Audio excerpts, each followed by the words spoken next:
The message came on a Friday afternoon, 2 weeks before Christmas, while I was closing a partnership that would expand us into 3 new markets. Nora, Christmas this year will be family only. Vivian's in-laws are coming. They're executives, very corporate. We think it's best if you skip this one. We don't want uncomfortable questions about your situation.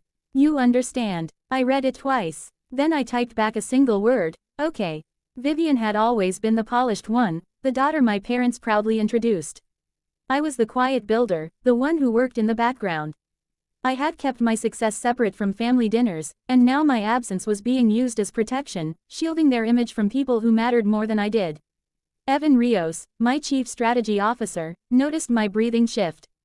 Bad family news, I said, sliding my phone face down. He nodded once. Where are we on the Caldwell Group due diligence? Final meeting Monday, he replied. They want the full tour, presentation, integration roadmap. Their CEO is attending personally.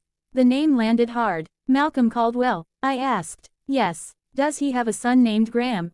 Evan searched quickly, then looked up. Yes. Recently married. I exhaled slowly. He married my sister. Evan blinked. So, your parents just uninvited you from Christmas so the Caldwells won't ask about you. I nodded. Control was the only thing I had left, so I held on to it. What's the move? Evan asked. We run Monday exactly by the book, I said. If they recognize me, they recognize me. If they don't, we sign a deal with people who already judged me without knowing who I was. That's ruthless. That's precise, I corrected. Help me make it impossible for them to say no. Monday morning, I dressed carefully. Charcoal suit, ivory blouse, hair pinned back, calm armor. In the lobby, a framed magazine cover waited, my face, my name, frozen at eye level. Conference room A was ready. Evan had the deck queued. Serena, our CTO, was finalizing the demo. Priya stacked signature packets with deliberate care. At 9:45, the Caldwells arrived.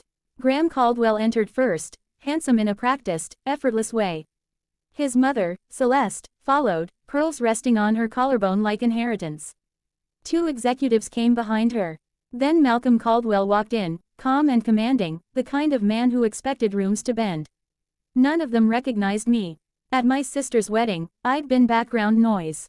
Never introduced. Never asked my name. Mr. Caldwell, I said, extending my hand. Welcome, I'm Nora Mercer. His handshake was firm. We've heard impressive things. We try to earn the reputation, I replied. Please, have a seat. As they settled in, Graham kept staring at me, confusion flickering. Have we met? He asked. Not properly, I said. I attended your wedding. The air tightened. Malcolm's gaze sharpened. You attended my son's wedding? Yes, I said calmly. Vivian Mercer is my sister. Silence hit the room. Celeste's smile cracked. Graham went pale. Malcolm glanced toward the lobby, toward the magazine cover, as if the truth had been hanging there all along. And your family doesn't want you at Christmas, Malcolm said quietly. They didn't want questions, I replied. About my life. I slid the proposal across the table. So, I continued, shall we discuss supply chains, or do you need a moment to process what you've learned? Malcolm exhaled, then smiled thinly. Your parents believe they're protecting appearances. They're protecting Vivian's marriage, I said. Same instinct. Serena dimmed the lights. The dashboard lit up the wall, ports, factories, logistics routes, risks compressing and dissolving as the system recalculated in real time.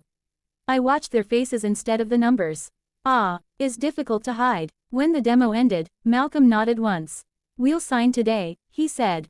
Not as an apology, as a decision. Good, I replied. My voice stayed steady. That was the win. Pens moved. Pages turned into obligations. The deal was real. As they prepared to leave, Graham lingered.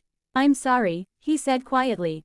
Vivian never mentioned. She never asked, I replied. Don't make that a habit. Malcolm paused behind him. For what it's worth, you're invited to our Christmas dinner. No pity, no explanations, just a seat that's yours. After they left, my phone buzzed. Vivian's name lit the screen. I let it ring, then I texted. I'm not your secret. We'll talk after the quarter closes. That night, I stayed late.